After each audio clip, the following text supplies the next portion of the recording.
दोस्तों, ये कहानी है वी नाम की एक ऐसी लड़की की जिसको कॉलेज में सभी परेशान करते थे। कोई भी उसकी रिस्पेक्ट नहीं करता था। उसकी लाइफ बहुत ही बोरिंग चल रही होती है। लेकिन एक दिन वी अपने लैपटॉप पर एक ऐसी गेम को खेलने लगती है जिसमें वो गेम उसे उसकी रियल लाइफ में ऐसे ऐसे खतरनाक चैलेंजेस को देती है जिसको पूरा करने के लिए उसकी जान भी जा सकती है। लेकिन वहीं उस चैलेंज को जीतने पर उसे बहुत सारा पैसा मिलता। लेकिन इसके आगे का वी ने भी नहीं सोचा था कि ये गेम उसके साथ कुछ बहुत ही भयानक भी कर सकती है, जिसका पछतावा उसे जिंदगी भर रहेगा और वो इस गेम की सिर्फ एक कठपुतली बनकर रह जाएगी। लेकिन आखिर उस गेम ने वी के साथ ऐसा क्या कर दिया था, चलिए जानते हैं। तो कहानी की शुरुआत वी नाम की एक हाई स्कूल स्टूडेंट को दिखाते हुए होती है, जो अपने लैपटॉप में स्पॉटिफाई ओपन करके गाने सुनने लगती है और अपनी ईमेल चेक करती है, जहां उसे कैल आर्ट्स यूनिवर्सिटी से मेल आया हुआ था जिसमें लिखा गया था कि आपका कैल आर्ट यूनिवर्सिटी में स्वागत है। वी उस मेल को एक्सेप्ट कर लेती है, लेकिन वो थोड़ी परेशान थी क्योंकि वो अपनी मॉम को अकेला छोड़कर कैल आर्ट यूनिवर्सिटी नहीं जाना चाहती थी। इसलिए वी कैल आर्ट यूनिवर्सिटी को मेल में लिखना शुरू करती है, जिसमें वो उन्हें एडमिशन के लिए मना कर देती है कि तभी उसको उसके क्रश जेपी का नोटिफिकेशन आता है, जिसमें उसने वी को एक फोटो में टैग किया था। लेकिन उसी वक्त वी को उसकी बेस्ट फ्रेंड सिडनी का वीडियो कॉल आ जाता है। वी सिडनी को कैल आर्ट यूनिवर्सिटी के मेल के बारे में बताती है। वहीं सिडनी वी की इस बात को इग्नोर करके उसे एक नई ऑनलाइन गेम नर्व के बारे में बताने लगती है। सिडनी नर्व गेम को ऑन कर देती है, जहां गेम एक रोबोटिक वॉइस में स्टार्ट हो जाता है, जिसमें बताया जाता है कि ये गेम ट्रूथ और डेयर की तरह है। इस गेम को कोई भी प्लेयर बनकर या वॉचर बनकर दोनों ही तरीकों से खेल सकता है। सिडनी वी को बताती है कि मैं खुद इस गेम का हिस्सा हूँ और इस गेम को प्लेयर बनकर खेल रही हूँ।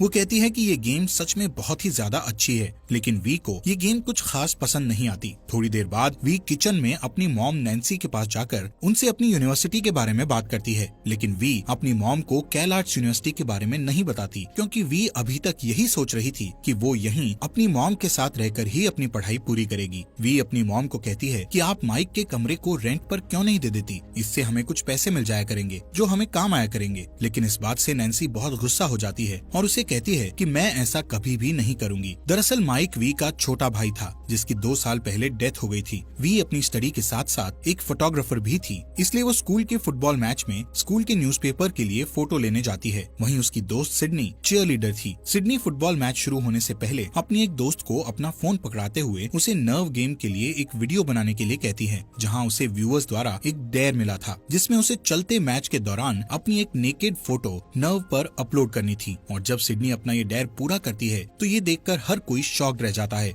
अब सिडनी को इस डेयर के बदले कुछ पैसे मिल जाते हैं। यहाँ से सीन शिफ्ट होता है और हमें इस नर्व गेम के कुछ और प्लेयर्स को दिखाया जाता है जो अपना अपना डेयर पूरा कर रहे थे। यहाँ पर हमें इस गेम के बारे में पता चलता है कि जब भी कोई प्लेयर इस गेम में खुद को एनरोल करता है तो इस गेम का एआई सिस्टम ऑटोमेटिकली उस प्लेयर का सारा डेटा कलेक्ट कर लेता है, ताकि वो पता लगा सके कि उस प्लेयर को किस तरह का डेयर देना है। वहीं अनजान लोग अपने फेवरेट प्लेयर्स को खेलता देखने के लिए उनको पेमेंट करते थे, ताकि वो उस प्लेयर को इस गेम के फाइनल तक पहुंचा सकें। इस गेम को देखने वाले, जिन्हें व्यूअर्स कहा जाता था, वो भी किसी प्लेयर को कोई भी डेयर दे सकते थे, ताकि वो लोग इस गेम से और भी ज्यादा अटैच्ड रह सकें। अब हमें वी और सिडनी को दिखाया जाता है, जो अपने कुछ दोस्तों के साथ एक रेस्टोरेंट में बैठे होते हैं, जहां उन दोनों के बीच इस गेम को लेकर थोड़ी बहस शुरू हो जाती है। सिडनी वी की इंसल्ट करती हुई उससे कहती है कि जब तुम्हें इस गेम को खेलना ही नहीं है तो इस गेम के बारे में जानकर तुम क्या करोगी। और इसके साथ ही सिडनी वी को ये भी कहती है कि तुम असल जिंदगी में एक प्लेयर नहीं हो, तुम सिर्फ एक वाहियात वॉचर हो जो सिर्फ प्लेयर्स को खेलता हुआ देखकर खुश होती हो। सिडनी वी को कहती है कि अगर तुम एक प्लेयर हो तो मैं तुम्हें एक डेयर देती हूँ,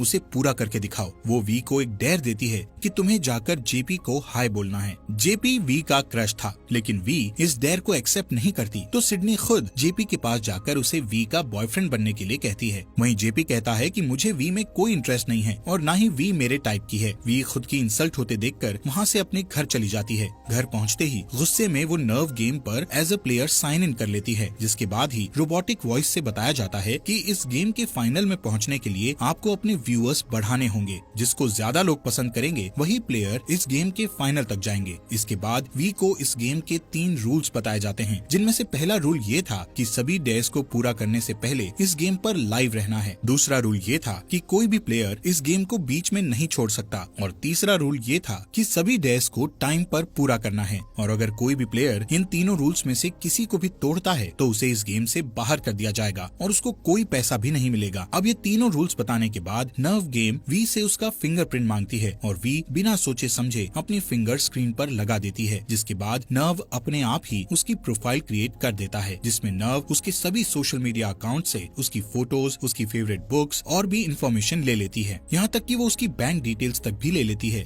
इसके बाद तुरंत ही वी को एक डेयर मिलता है, जिसमें उसे किसी अनजान लड़के को डिनर करते वक्त किस करना था, जिसके बदले उसे $100 मिलेंगे, जिसको पूरा करने के लिए वी अपने बेस्ट फ्रेंड टॉमी की मदद लेती है, जो कि उसे इस गेम के लिए वार्न करता है। टॉमी कहता है कि इस गेम के चक्कर में कई लोगों की जान जा चुकी है। असल में टॉमी एक कंप्यूटर एक्सपर्ट था, इसलिए वो वी को बताता है कि ये गेम रोका नहीं जा सकता, क्योंकि हर कोई जो इस गेम पर लॉगिन कर रहा है उससे इसका एक नया सर्वर ऑटोमेटिकली बन जाता है। अब वो दोनों एक रेस्टोरेंट में पहुंच जाते हैं, जहां वी एक लड़के को बुक पढ़ते हुए देखती है। वी यहाँ पर नर्वस हो रही थी, लेकिन उसे कैसे भी करके ये डेयर कंप्लीट तो करना ही था, जिसके लिए वो उस लड़के के पास जाती है और टॉमी को फोन पर नर्व लाइव करने को कहती है और उस लड़के को किस करके अपना ये फर्स्ट डेयर कंप्लीट कर लेती है, जिसके बाद वो उससे दूर भागकर छुपने लगती है, जहाँ उसके साथ टॉमी को भी छुपना पड़ता है, क्योंकि वो इस डेयर को शूट कर रहा था। कुछ देर बाद वो दोनों देखते हैं कि वो लड़का वहाँ से चला गया है, लेकिन अगले ही मिनट वी और टॉमी उस लड़के को डांस करता देखते हैं। वी टॉमी से कहती है कि वो भी उसके साथ जाकर डांस करेगी, लेकिन टॉमी उसे मना करते हुए कहता है कि ये सब सिर्फ एक गेम का पार्ट है। वो लड़का जिसका नाम इयान था, वो भी इस गेम को खेल रहा था और उसे ये डर मिला था कि उसे रेस्टोरेंट में सबके सामने टेबल पर खड़े होकर डांस करना है, जिसे उसने पूरा कर लिया था। अब इयान टॉमी के पास आकर बैठ जाता है। तभी इयान और वी के पास सेम डेयर आता है, जिसमें उन दोनों को एक साथ बाइक पर घूमना था, जिसके बदले उन्हें $200 मिलेंगे। पहले तो वी इस डेयर के लिए मना कर देती है, लेकिन उसे मन ही मन इयान अच्छा लगता है, इसलिए वो उसके साथ डेयर को कंप्लीट करने जाने का डिसाइड करती है। वी इयान की बाइक पर बैठती है और वो दोनों शहर में घूमने निकल जाते हैं। इसी दौरान वहीं सिडनी ने भी एक और डेयर कंप्लीट कर लिया था, जिसमें उसे लोगों के पास जाकर फाट करना था। सिडनी इस गेम को काफी एंजॉय कर रही थी, जब तक कि इस गेम में वी नहीं आई थी, क्योंकि वी बहुत तेजी से अपने वॉचर्स गेन कर रही थी। वहीं दूसरी ओर वी इयान के साथ काफी खुश थी, क्योंकि उन दोनों ने ही इस डेयर को भी कंप्लीट कर लिया था। अब जैसे ही इयान वहाँ से चला जाता है, तो वी के पास एक और डेयर आता है, जिसमें उसे किसी एक्सपेंसिव स्टोर पर जाकर वहाँ की सबसे एक्सपेंसिव ड्रेस ट्राई करनी थी, जिसके लिए उसे $500 मिलेंगे। वहीं वी की मॉम नैन्सी बहुत कंफ्यूज थी कि वी के बैंक अकाउंट में इतने सारे पैसे कहाँ से आ रहे हैं, क्योंकि वी और उसकी मॉम का बैंक अकाउंट जॉइंट था। उधर टॉमी जो वी को प्यार करता था, इसलिए वो वी को लेकर काफी चिंतित था, इसलिए वो एक वॉचर बनकर इस गेम को साइन अप करके वी को देखना शुरू करता है। वहीं वी एक एक्सपेंसिव स्टोर में एक एक्सपेंसिव ड्रेस ट्राई कर रही थी कि तभी इयान वहाँ आ जाता है, जिसको सेम यही चैलेंज मिला था, ताकि वो दोनों साथ में और टाइम बिता सकें। जब वो लोग कपड़े पहने हुए एंजॉय कर रहे थे कि तभी टाई नाम के एक प्लेयर को चेंजिंग रूम से उनके कपड़े चुराने का डेयर मिलता है, जिसको वो कंप्लीट कर देता है। वहीं वी और इयान नोटिस करते हैं कि उनके कपड़े गायब हैं। अब जो ड्रेस वी पहने हुए थी वो $2000 से भी ज्यादा की थी, इसलिए वो घबराने लगती है, क्योंकि इतनी महंगी ड्रेस वो अफोर्ड नहीं कर सकती थी। उन्हें कुछ समझ नहीं आता कि अब वो क्या करें कि उसी समय उन दोनों के पास एक और डेयर आता है $2500 के लिए, कि उन दोनों को 2 मिनट के अंदर उस स्टोर से बाहर आना है। इयान वी से कहता है कि अब क्योंकि हमारे पुराने कपड़े तो गायब हो गए हैं और ये नए कपड़े खरीदने के लिए हमारे पास पैसे नहीं हैं, इसलिए अब हमें यहाँ से बिना पे किए ही भागना पड़ेगा। लेकिन तभी वी के दिमाग में एक आइडिया आता है। वो देखती है कि डेयर खत्म होने में ज्यादा समय नहीं है और ये कपड़े पहनकर बाहर नहीं जा सकते, इसलिए वो दोनों अंडरवेयर में ही वहाँ से भाग जाते हैं। जैसे ही वो स्टोर से बाहर अपनी बाइक के पास आते हैं, तो वहाँ उन्हें वही एक्सपेंसिव कपड़े एक बैग में रखे मिलते हैं, वो भी उन कपड़ों की रिसीट के साथ। वहीं टॉमी अभी भी वी को लेकर काफी स्ट्रेस में था, इसलिए वो सिडनी को फोन करके वी के बारे में बात करता है। सिडनी को पता चलता है कि वी भी नर्व गेम को खेल रही है, और इतना ही नहीं, सिडनी वी को नर्व की टॉप 10 लिस्ट में देखकर बहुत जेलस फील करती है। वहीं टॉमी अपने हैकर दोस्त से कांटेक्ट करता है, ताकि वो अरूबा नाम की एक हैकिंग वेबसाइट का इस्तेमाल करके नर्व गेम का पास की निकाल सके और उसके जरिए वो इयान और इस नर्व गेम की सीक्रेट जानकारी हासिल कर पाए। तभी टॉमी को डार्क वेब से पता चलता है कि इयान इस गेम का एक सीनियर प्लेयर है, जो पिछली बार खेलने के बाद अचानक से गायब हो गया था। वो इसके बारे में वी को कॉल करके बताने की कोशिश करता है, लेकिन वहीं इसी दौरान वी को एक और नया डेयर मिलता है, जिसमें उसे इयान का बताया हुआ टैटू अपनी बॉडी पर करवाना था। इयान का बताया हुआ टैटू करवाने से वो दोनों एक दूसरे के और क्लोज आ रहे थे। वहीं उन दोनों को एक साथ देखना बाकी वॉचर्स को काफी पसंद आ रहा था, ताकि वो लोग उन्हें और चैलेंजेस दे सकें। लेकिन इस बार उनको बहुत खतरनाक डेयर मिलता है, जिसमें इयान को न्यूयॉर्क में 60 माइल्स पर आवर की बेहद तेज स्पीड में आंखों पर पट्टी बांधकर और वी को पीछे बैठाकर राइड करनी थी और उसके पीछे बैठी वी ही उसे रास्ता बताएगी। इस डेयर का उन्हें $10,000 मिलेगा अगर वो इस डेयर को कंप्लीट कर पाए। लेकिन वी ये डेयर नहीं करना चाहती थी, पर इयान जैसे तैसे उसे इसके लिए मना लेता है। पर तभी उनके पास टाई नाम का एक लड़का आता है जो इयान को ब्लाइंड फोल्ड का कपड़ा देकर फाइनल में मिलेंगे बोलकर वहाँ से चला जाता है। वी इयान से पूछती है कि वो कौन था, जिस पर इयान कहता है कि वो शायद इस गेम का प्लेयर होगा। जिसके बाद वो दोनों बाइक पर बैठकर ये खतरनाक डेयर करने लगते हैं। वो दोनों रास्ते में कई बार मरते मरते बचते हैं, पर टाइम पूरा होने से पहले वो इस डेयर को कंप्लीट कर लेते हैं। इसी के साथ वो दोनों एक दूसरे को पसंद करने लग गए थे।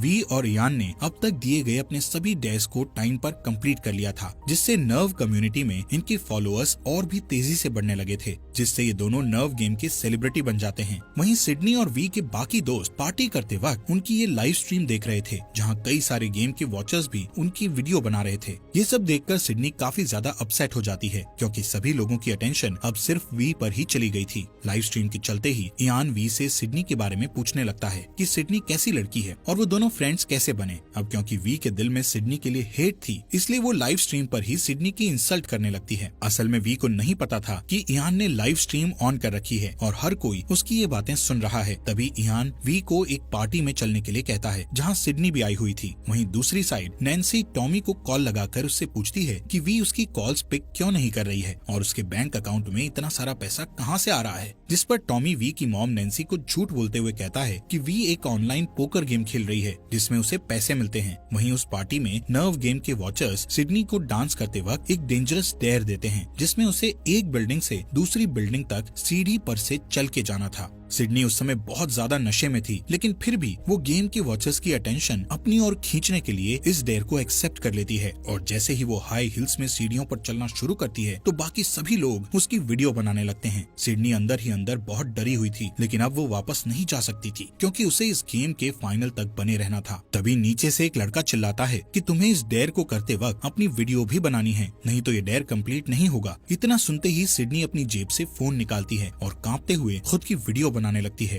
तभी नीचे खड़े कुछ लोग आपस में बहस करने लगते हैं कि सिडनी को वीडियो बनानी चाहिए या नहीं, जिससे सिडनी का ध्यान भटक जाता है और वो उन लोगों को कहती है कि तुम सब शांत हो जाओ और मुझे मेरा डेयर पूरा करने दो। लेकिन अगले ही कदम में उसका पैर सीढ़ी से फिसलने की वजह से उसका फोन नीचे जमीन पर गिर जाता है कि तभी नर्व गेम उसे बताती है कि उसने इस डेयर को इनकम्प्लीट छोड़ दिया है, जिस वजह से उसे गेम के बाहर निकाला जा रहा है। इसके बाद हम देखते हैं कि और भी कई सारे प्लेयर्स इस खतरनाक डेयर में फेल हो रहे हैं। वहीं टाई ट्रेन की पटरियों पर लेटा हुआ था, जबकि ट्रेन उसके ऊपर से गुजर जाती है, जिससे वो भी इस खतरनाक डेयर को कंप्लीट कर लेता है। उधर वी और इयान न्यूयॉर्क से होते हुए उस होटल में जाते हैं जहां पार्टी चल रही थी और जैसे ही वो उस पार्टी में एंटर करते हैं तो वहां मौजूद सभी लोग उनकी फोटोज और वीडियोस बनाने लगते हैं जैसे कि वो दोनों कोई मशहूर सेलिब्रिटी हों। कि तभी वहां वी को टॉमी दिखता है जो कि उससे नाराज था। वी को वहां पता चलता है कि सिडनी को इस गेम से बाहर कर दिया गया है, जिससे वो तुरंत उससे मिलने उसके रूम में जाती है, जहां वो सिडनी को उसके क्रश जेपी के साथ एंजॉय करता देखती है। इसके बाद उन दोनों के बीच काफी लंबी बहस होती है, जहां सिडनी वी के मरे हुए भाई के बारे में भी अनाप शनाप बोलती है। जब वो बहस कर रहे होते हैं तभी वी के पास एक डेयर आता है, वो भी $15,000 के लिए, जिसमें उसे भी एक बिल्डिंग से दूसरी बिल्डिंग तक सीढ़ी पर चलकर जाना था, जिसके लिए वी तुरंत सीढ़ी पर चलने के लिए रेडी हो जाती है ताकि वो इस डेयर को कंप्लीट करके सिडनी को नीचा दिखा सके। जिसके बाद वो फटाफट उस डेयर को कंप्लीट कर देती है, जिसके तुरंत बाद वी को नोटिफिकेशन आती है कि अब वो नर्व की फर्स्ट पोजीशन पर है। इसके बाद वो टॉमी से मिलती है जो उसे बताता है कि इयान ने तुम्हारे और सिडनी के बीच जानबूझकर लड़ाई करवाई है, क्योंकि उसे ये डेयर मिला था जिसमें उसे तुम दोनों को आपस में लड़वाना था और इसीलिए वो जानबूझकर यहाँ इस पार्टी में लेकर आया है। वी अब इयान की इस करतूत से बहुत गुस्सा थी, इसलिए वो उससे इस बारे में पूछती है कि उसने ऐसा क्यों किया। इयान उसे समझाने की कोशिश करता है, लेकिन सबसे पहले वो उसे वॉचर्स से दूर करने के लिए वी को एक लिफ्ट में ले जाता है, क्योंकि उनकी एक एक बात नर्व पर रिकॉर्ड हो रही थी। वी इयान की कोई भी बात नहीं सुनती और वहाँ से बाहर की ओर जाने लगती है और पुलिस से कांटेक्ट करने की कोशिश करती है, लेकिन इयान उसे ये कहते हुए रोकने की कोशिश करता है कि ऐसा करने से इस गेम के रूल्स टूट जाएंगे और तुम बहुत बड़ी मुसीबत में फंस सकती हो। वी एक पुलिस ऑफिसर को ढूंढकर आकर उसे इस गेम के बारे में सब कुछ बताना शुरू करती है। लेकिन जैसे ही वो अपनी बातें उससे बताना शुरू करती है तो वहीं दूसरी साइड उसी समय उसकी मॉम नैन्सी देखती है कि वी के बैंक अकाउंट से सारे पैसे उड़ चुके हैं। जिसके बाद वो वी को कॉल करके पूछती है, जिस पर वी उसे बताती है कि मैं काफी समय से नर्व नाम की एक गेम खेल रही थी जिसमें जीतने पर मुझे काफी सारे पैसे मिल रहे थे, लेकिन अब मैंने इस गेम का रूल तोड़ दिया है, जिस कारण नर्व गेम ने पनिशमेंट के तौर पर मेरे बैंक अकाउंट से सारे पैसे चुरा लिए हैं। तभी वी के पास टाई आता है और वो उससे सॉरी बोलकर उसके मुंह पर पंच मारकर उसे बेहोश कर देता है, क्योंकि उसे ये डेयर मिला था। इसके कुछ देर बाद जब वी को होश आता है तो वो खुद को एक कंटेनर में पाती है जहाँ एक कंप्यूटर से उसे रोबोटिक वॉइस आती है कि अब वो इस गेम में कैद हो चुकी है और गेम की इस कैद से बाहर निकलने के लिए उसे इस गेम के फाइनल में जीतना पड़ेगा। रोबोटिक वॉइस उसे ये भी कहती है कि उसे सबसे पहले फेरी तक पहुंचना होगा। अब जैसे ही वी कंटेनर से बाहर निकलती है तो वहाँ इयान उसे ढूंढता हुआ मिलता है। वो उसे बताता है कि उसने और टाई ने इस गेम को पिछले साल अपने एक दोस्त रॉबी के साथ भी खेला था, जिसमें उन तीनों को शहर की सबसे ऊंची बिल्डिंग के हैंगर पर एक हाथ से लटकने का डर मिला था, जिसे करते वक्त रॉबी का हाथ फिसल गया था और वो मारा गया। जिसके बाद मैंने और टाई ने पुलिस को इस बारे में बताने की कोशिश की, लेकिन किसी ने भी हमारी बात को सीरियसली नहीं लिया। अब क्योंकि हमने भी तुम्हारी तरह इस गेम का रूल तोड़ा था, इसलिए इस गेम ने हमारी लाइफ पूरी तरह से खराब कर दी। इयान वी को ये भी बताता है कि इस गेम ने मुझे और टाई को कुछ दिनों तक एक कंटेनर में ही कैद रखा था और हमारे परिवार के बैंक अकाउंट्स में से सारा पैसा निकाल लिया। वो बताता है कि अब मुझे और टाई को फाइनल जीतना ही है, जिसके बाद ही हम इस गेम से बाहर निकल पाएंगे और अपनी नॉर्मल लाइफ जी पाएंगे। दोस्तों, यहाँ हमें पता चलता है कि नर्व गेम में एक थर्ड टाइप की कैटेगरी भी है, जिन्हें प्रिजनर कहा जाता था, मतलब जिन्होंने इस गेम का कोई न कोई रूल तोड़ा था और उन्हें इस गेम से आजाद होने के लिए फाइनल में जीतना होता था। इयान वी को कहता है कि टाई कैसे भी करके इस गेम की कैद से बाहर निकलना चाहता है, जिसके लिए वो इस गेम को जीतने के लिए कुछ भी कर सकता है। लेकिन तभी इयान वी को कहता है कि लेकिन मैं तुम्हारी मदद करना चाहता हूँ, जिसके लिए मैंने इस गेम के वॉचर्स के साथ एक एग्रीमेंट साइन किया है, जिसमें मैंने उन लोगों से कहा है कि वो लोग टाई को डिफिकल्ट चैलेंजेस दें ताकि मैं टाई को हरा सकूं और फाइनल में सिर्फ हम दोनों ही पहुंच सकें, जहां मैं तुम्हें जीतने दूंगा, जिसके बाद तुम अपनी नॉर्मल लाइफ जी सकोगी। लेकिन वी को इयान की इन बातों पर बिल्कुल भी विश्वास नहीं होता और उसके वहां से जाने के बाद वी टॉमी से कांटेक्ट करके उसकी मदद मांगती है। कुछ देर बाद टॉमी सिडनी के साथ उसके पास आता है और वी से नाराज होने के लिए उससे माफी मांगता है, जिससे तीनों अब एक दूसरे को माफ कर देते हैं। वी उन दोनों को अपना प्लान समझाती है कि मैं चाहती हूँ कि टॉमी अपने हैकर दोस्त की मदद से इस नर्व गेम का कोड, जो कि ओपन सोर्स है, उसे चेंज कर दे, जिससे इस गेम के सभी वॉचर्स की आइडेंटिटीज रिवील हो जाएंगी और वो सभी लोग इस गेम को हमेशा के लिए लॉग आउट कर देंगे, जिससे ये गेम परमानेंट बंद हो जाएगा। इसके बाद वी फेरी तक पहुंच जाती है, जहां वी को एक पेपर बैग मिलता है जिसमें एक गन के साथ फाइनल राउंड में पहुंचने की एंट्रेंस टिकट भी थी।